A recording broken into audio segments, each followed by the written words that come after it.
Assalamualaikum warahmatullahi wabarakatuh.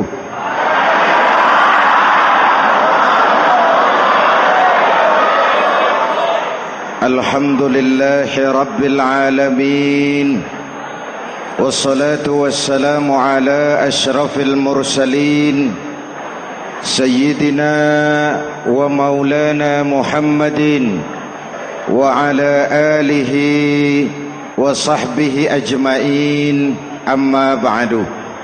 Para ulama yang saya muliakan, hadirin hadirat ma'asyiral muslimin yang saya cintai, banyak kita alami perubahan-perubahan yang terjadi, baik perubahan yang menyangkut sosial budaya, lebih-lebih yang menyangkut sosial politik. Yang tidak banyak mengalami perubahan adalah sosial ekonomi. Bahkan angka kemiskinan kita naik menjadi 3/5 dari total penduduk kita hidup di bawah garis kemiskinan, dan 20% diantaranya miskin mutlak. Perubahan-perubahan yang terjadi menyadarkan kita kepada kebenaran Al-Quran ketika Allah menyatakan wa tilkal ayyamu nudawiluha bainan nas. Hari itu kami putar di antara manusia. Ada saat datang, ada waktu pergi. Ada hari lahir, ada saat kembali. Ada waktu dilantik, ada saat menyerahkan jabatan. Hari kami putar di antara manusia dan hidup cuma sekadar menunggu giliran. Soalnya kemudian di tengah perubahan-perubahan yang terjadi begitu cepat, what must we do now?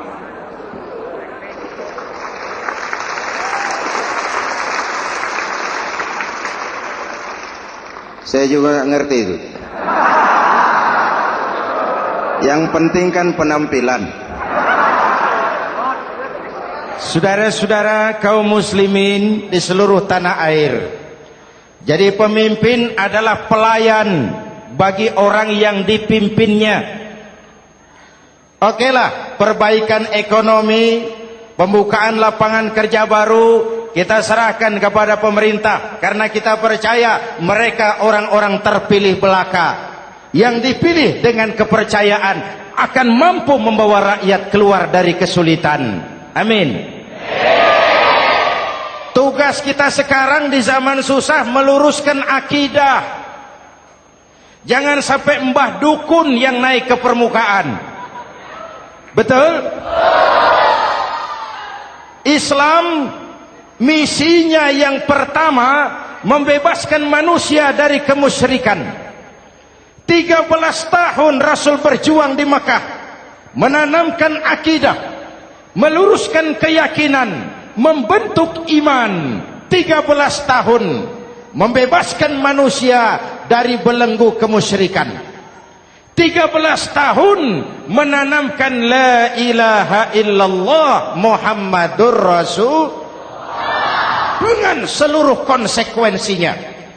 Kalau saya yakin tidak ada Tuhan selain Allah, saya tidak akan meminta tolong kecuali hanya kepada Allah. Saya tidak akan pernah takut kecuali hanya kepada Allah. Saya tidak akan menggantungkan hidup kecuali hanya kepada Allah. Saya tidak akan minta rizki kecuali hanya kepada Allah. Saya tidak akan melarikan persoalan kecuali hanya kepada Allah. Kalau konsekuen dengan keyakinan ini, mbah dukun nggak dapat tempat.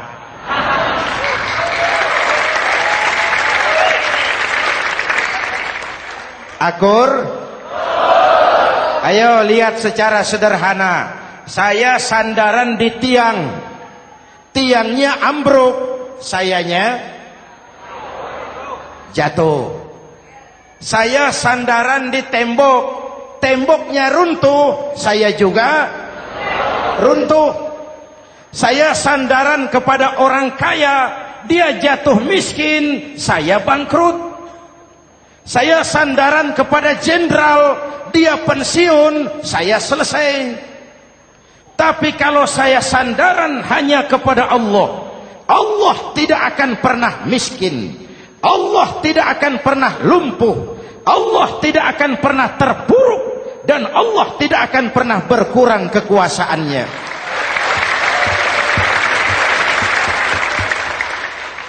Maka umat Islam, sesulit apapun zaman yang kita hadapi, Allah juga tempat kita bersandar.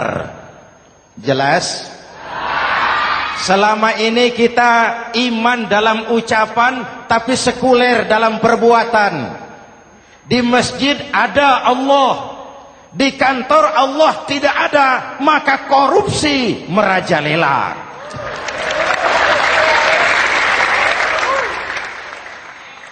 Di masjid ada Allah, di pasar Allah tidak ada, maka timbangan tetap curang. Kita iman dalam ucapan, tapi sekuler dalam perbuatan.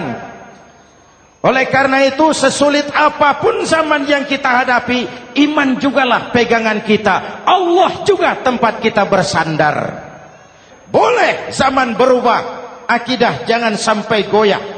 Karena iman kita hidup, untuk iman kita berjuang, dan dalam iman kita ingin kembali menghadap Allah Subhanahu. Selama ini manusia Indonesia kita lebih banyak diisi otaknya, hati sering kosong, agama dangkal, akidah rapuh, moral rendah.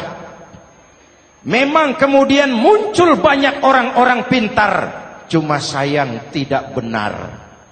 Indonesia kita bangkrut, Indonesia kita terpuruk, Indonesia kita sakit parah kalau diurus orang yang cuma pintar tapi tidak benar. Kita perlu orang-orang pintar, tapi kita lebih perlu orang benar. Jelas? Kalau cuma pintar tapi tidak benar, itu yang sering saya sampaikan, nanti disuruh ngurus beras malah nimbun beras.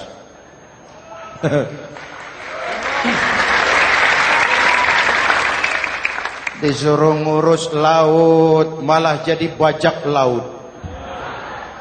Disuruh ngurus hutan rame-rame jadi orang hutan. Jutaan hektar hutan Indonesia kita ini merupakan kekayaan sumber daya alam kita yang harus digunakan bagi sebesar-besar kemaslahatan rakyat.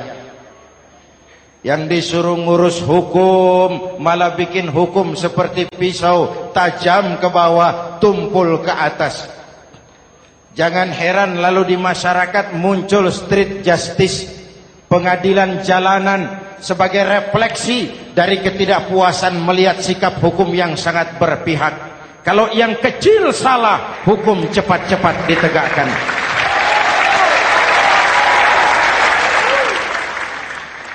Lihat saja sekarang ini kalau orang terkenal banyak uang punya masalah, antri yang bela. Betul? Tapi saudara lihat si Marsinah di Jawa Timur, si Sengkon dan Karta di Jawa Barat, si Udin Bernas wartawan Jogja, terseok-seok mencari keadilan, sampai hari ini urusannya masih remeng-remeng. Kenapa bisa begitu? Jawabannya sederhana, tidak ada fulus. Ada fulus mulus, tidak ada fulus manfus. Betul?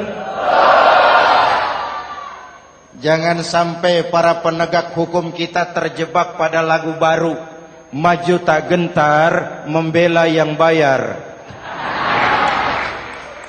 Biar bertentangan dengan nurani, biar bertentangan dengan public opini, biar bertentangan dengan rasa keadilan. Siapa yang bayar, itulah majikan. Mau benar atau salah, belain terus. Kalau seperti inilah hukum kita, mafioso keadilan akan tetap gentayangan. Hadirin yang saya hormati, 13 tahun beliau berjuang di Mekah, meluruskan keyakinan, memantapkan akidah, meneguhkan iman. Dari situ segalanya dimulai, dan ke situ segalanya akan menuju. Intan paling mahal, mutiara paling berharga, tidak lain adalah nilai-nilai keimanan. Kalau itu sudah tergadai, apalagi yang bisa kita banggakan dalam kehidupan ini? Kita merasa harta kita berharga, belum ada artinya ketimbang iman. Kedudukan kita punya nilai pun belum ada artinya ketimbang dengan nilai-nilai keimanan.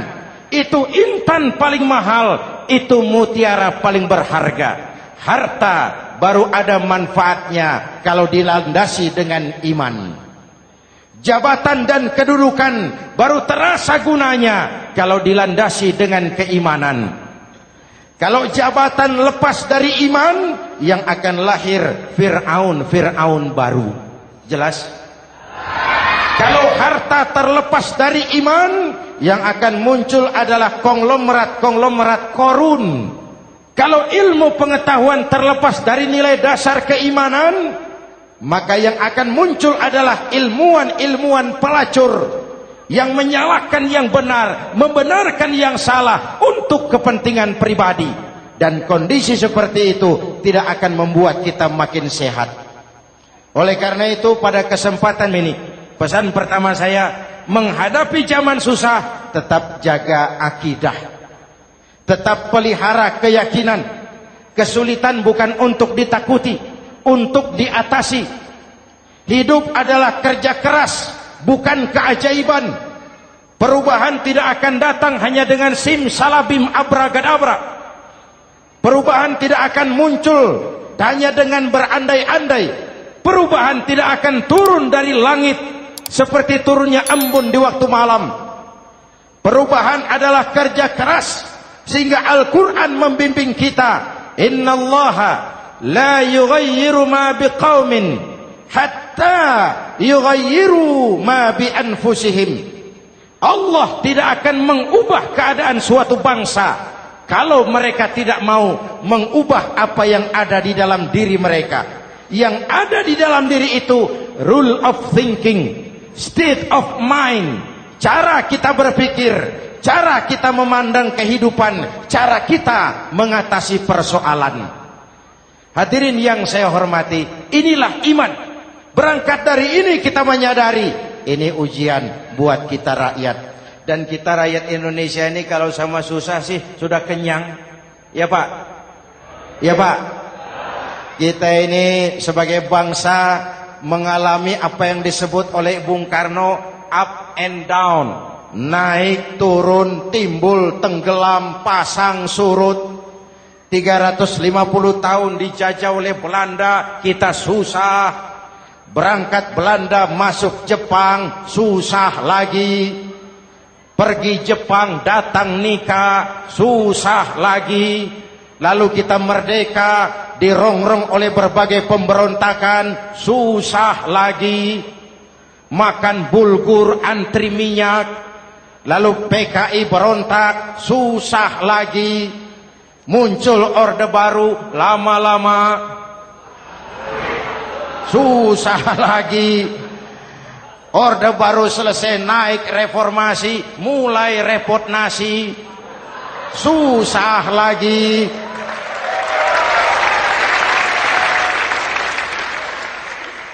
Kalau susah kita ini sudah akrab, sudah intim. Mestinya kalau sudah susah seperti itu, jangan salah sikap menyikapi kesusahan. Jangan sampai kita potong kompas, ambil jalan pintas, terjebak menghalalkan segala cara. Itu tidak akan menguntungkan. Itu tidak akan menyelesaikan. Kalaupun selesai nampaknya penyelesaian sesaat. Dan penyelesaian sesaat bukan penyelesaian yang sebenarnya. Karena itu tetaplah dalam koridor keimanan. Boleh zaman berubah, akidah jangan sampai goyah. Silahkan masa berganti, tapi keyakinan jangan mati. Sekali la ilaha illallah, sampai tetes darah paling penghabisan, tetap la ilaha illallah. Sanggup? 3 orang. Sanggup? 21. Sanggup? Kalau sanggup kita harus konsekuen. Saudara-saudara di seluruh tanah air, misi yang kedua dari Islam setelah membebaskan manusia dari kemusyrikan, membebaskan manusia dari ras diskriminasi, mengikat manusia dengan tali akidah. Sebelum Islam datang, manusia dibedakan oleh warna kulit, manusia dibedakan oleh faktor keturunan, manusia dibedakan oleh faktor harta dan benda.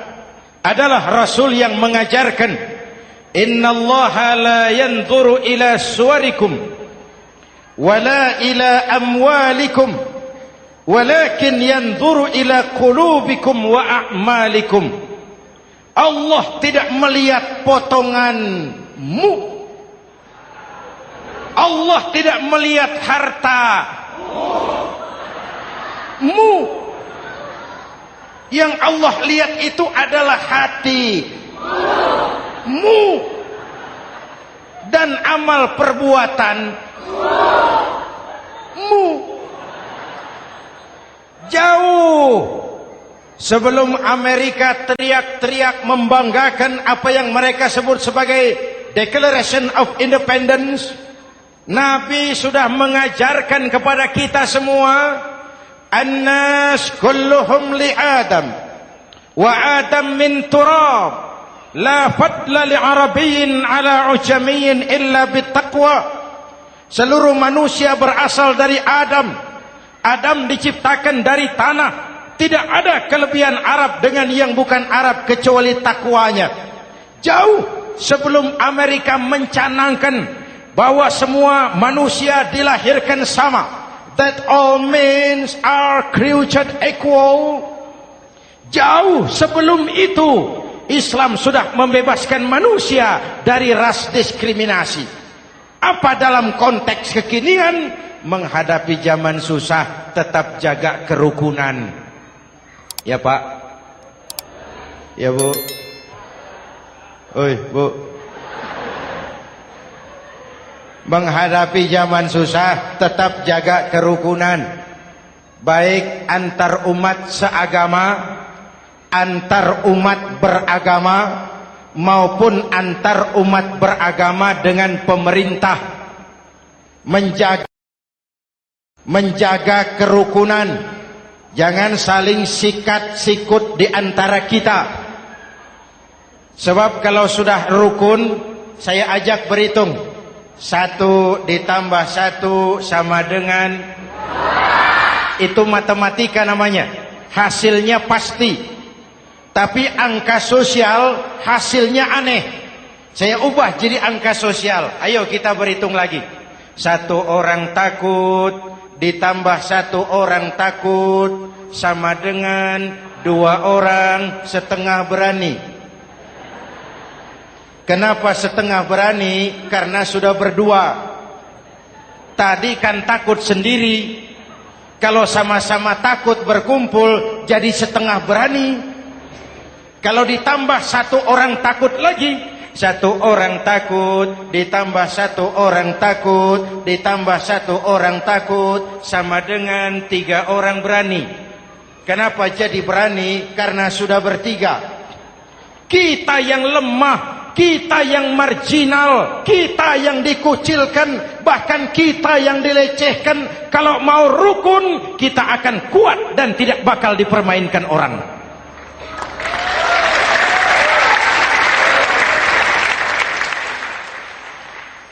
Tapi kalau rukunnya yang satu mau menikam yang lain, saya ajak berhitung lagi.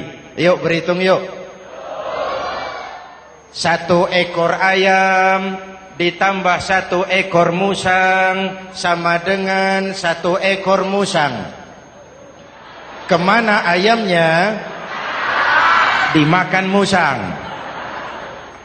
Betul nggak nih hitungan?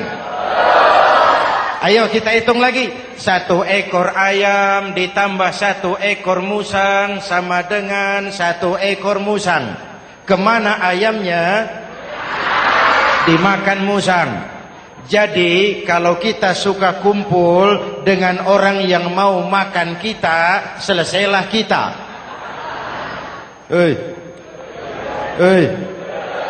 Maka kalau merasa kita ini ayam, yuk kumpul sama-sama ayam, pulang ke kandang ayam.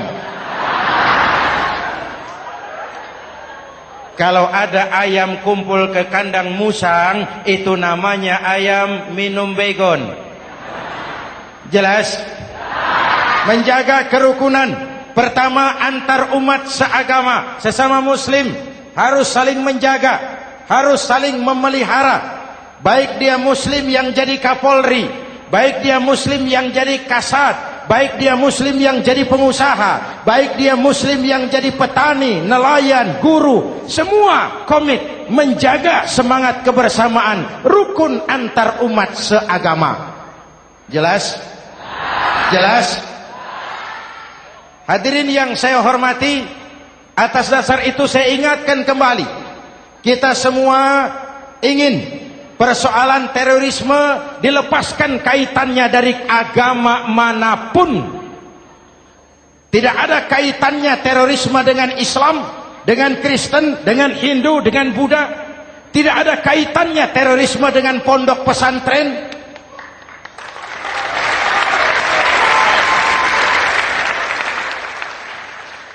Jangan sampai pesantren jadi kambing hitam. Karena sejak zaman penjajahan, pesantren sudah terbukti memberikan kontribusi bagi perjuangan memerdekakan rakyat Indonesia. Rukun antar umat seagama. Yang kedua, rukun antar umat beragama. Islam ini rahmatan lil. Jangankan manusia walaupun berbeda agama, binatang saja dihormati. Ada hadis, fa iza zabahtum fa ahsinuz zibhata. Kalau kamu menyembelih hewan, sembelihlah dengan cara yang terbaik. Jangan menyembelih ayam dengan pisau tumpul. Itu namanya tidak berperi kebinatangan. Yang kecil lagi, saudara buka babul istinja, makruh buang air kecil di tanah yang berlubang. Sebab apa? Pertama, menjaga kesehatan. Siapa tahu di lubang yang saudara buang air kecil itu ada gas beracun. Kalau tidak, melindungi binatang yang ada di dalam lubang. Siapa tahu di lubang yang saudara buang air kecil itu ada semut sedang rapat membahas terorisme. Apa dosanya lalu mati dikencingi? Ini namanya rahmatan lis semut. Binatang saja dilindungi. Maka perbedaan agama tidak harus menyebabkan kita bertolak belakang. Perbedaan agama bukan alasan untuk saling bermusuhan. Apalagi kita sudah menyadari tentang kemajemukan kita, tentang kebinekaan kita, tentang keragaman kita. Rukun antar umat beragama. Saling menghormati, saling menghargai, tapi tetap dalam batas lakum dinukum. Lalu rukun antar umat beragama dengan pemerintah. Hadirin yang saya hormati, yang benar kita dukung, yang salah kita perbaiki dan kita tegur menurut cara-cara yang diajarkan oleh agama kita. Dan sholat berjamaah, pendidikan bernegara yang paling bagus. Tadi kita sholat ada imam, ada makmum, betul? Makmum wajib ikut imam kalau imam benar sholatnya. rakyat wajib ikut pemimpin kalau pemimpin benar mimpinnya. Masyarakat Islam ini loyal. Masyarakat Islam ini bukan pemberontak. Masyarakat Islam ini taat dan setia. Kapan? Kalau imamnya benar. Imam takbir, makmum. Imam ruku, makmum. Imam i'tidal, makmum. I'tidal. Imam sujud, makmum. Tapi kalau imam keliru, mestinya imam ruku malah sujud. Salah imam ini. Tegur. Siapa yang wajib negur? Makmum yang saf terdepan. Anggota DPR.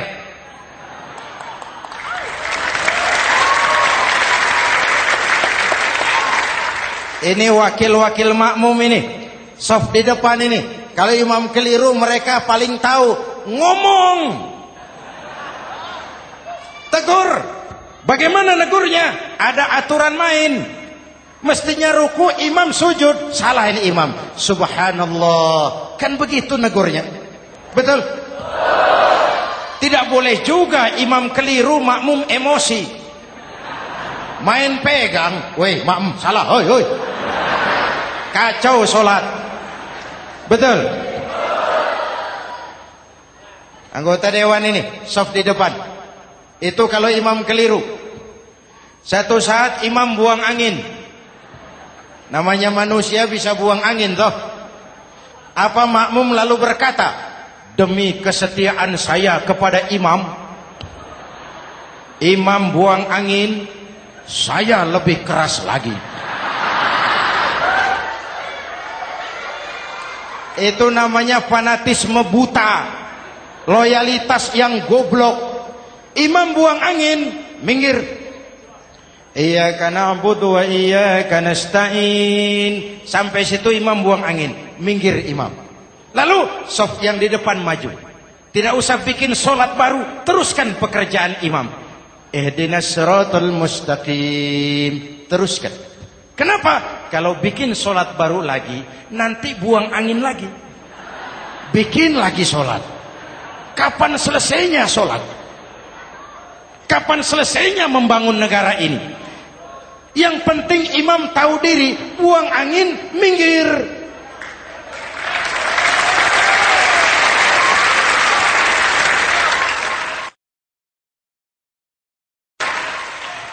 Ini kacaunya solat berjamaah kita sekarang. Kacaunya negeri kita sekarang. Banyak imam sudah buang angin, gengsi. Diam aja merasa nggak punya salah. Dikasih tahu sama makmum, imam tadi buang angin ya, malah jawab sedikit. Apa kalau sedikit lalu tidak batal solat itu? Mekanisme kehidupan sosial yang diatur lewat tuntunan solat berjamaah. Sehingga Nabi berpesan, kun imaman muta'an au ma'muman muti'an fala takun thalisan jazu'a. Kalau jadi pemimpin, jadilah pemimpin yang ditaati. Kalau jadi makmum, jadilah makmum yang mentaati. Jangan jadi golongan ketiga pemecah belah. Di depan tidak jalan, di belakang takut, ditaruh yang di tengah, di depan didorong, yang belakang ditendang. Ini namanya biang kerok. Saudara-saudara, dari uraian singkat ini saya ambil beberapa catatan pokok. Pertama, kalau ada intan paling mahal, kalau ada mutiara paling berharga dalam hidup kita, itu tidak lain adalah karena keyakinan. Hidup jadi indah, hidup jadi berharga, hidup jadi berarti kalau didasari atas sebuah keyakinan. Dan keyakinan itu tidak lain adalah nilai iman kita, akidah kita kepada Allah Subhanahu wa ta'ala. Yang kedua, tetap menjaga kerukunan. Sesulit apapun zaman yang kita hadapi, kita tetap harus menjaga semangat kebersamaan. Kita harus tetap menjadi lem perekat yang menjaga keutuhan, baik sebagai bangsa maupun sebagai umat. Perbedaan adalah wajar, harus dihormati sebagai ciri kehidupan berdemokrasi. Tapi jangan perbedaan menjadi sebab kita bermusuhan, dan jangan perbedaan menyebabkan kita saling berpecah belah. Hormati perbedaan, jangan perbedaan dipandang sebagai permusuhan. Dengan akidah yang kuat dan kebersamaan yang kokoh, ayo kita hadapi kesulitan, kita atasi kesulitan, dan dengan kerja keras untuk menyongsong hari esok yang lebih pasti.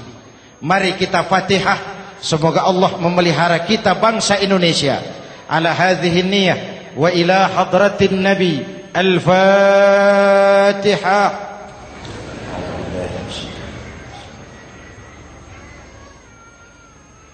Iyyaka na'budu wa iyyaka nasta'in. Ihdinas siratal mustaqim.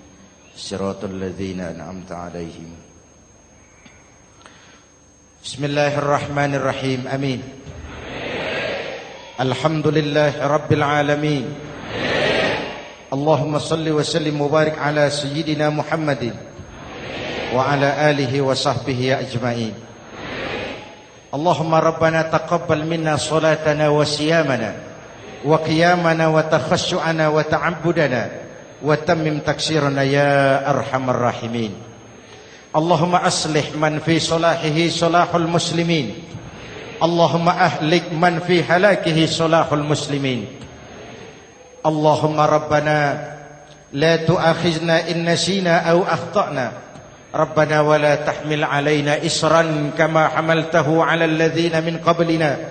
Rabbana wa la tuhammilna ma la taqata lana bih wa'fu 'anna waghfir lana warhamna anta maulana fansurna 'alal qaumil kafirin. Allahumma ij'alna minas su'ada'il maqbulin wa la taj'alna minal ashqiya'il mardudin. Afdalu ma qultuhu ana wan nabiyyuna min qabli la ilaha illallah.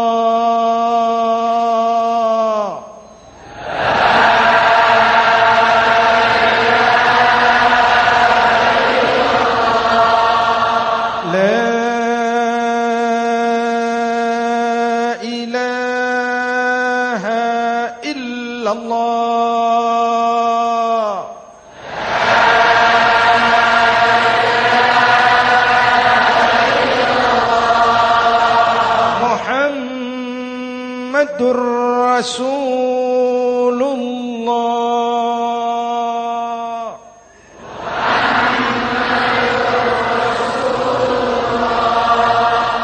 sallallahu alaihi wa alihi wasallam. Kalimatu haqqin 'alaiha nahya wa 'alaiha namut wa 'alaiha wa biha nub'atsu insyaallah minal aminin minal aminin minal aminin rahmatika ya arhamar rahimin.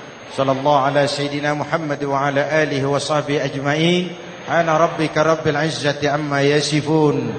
Salamun alal mursalin. Walhamdulillahi rabbil alamin. Jumpa lagi di lain kesempatan insyaallah. Wassalamualaikum warahmatullahi wabarakatuh.